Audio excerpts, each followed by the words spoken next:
الان ركلة الجزاء، ممكن سيسجل ثاني اهداف في المباراة.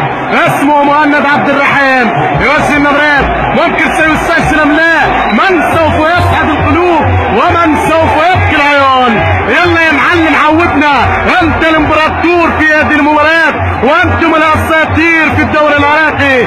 النوارس لا غير، الابطال هذا فريق الزوراء. شي تقول ايه؟ شي تقول لا؟ ممكن سيسجلون الهدف الثاني عن طريقة الفنان مهند عبد الرحيم. يا سلام من ركلة الجزاء، عنوانها فهد ام صدارة العنودي.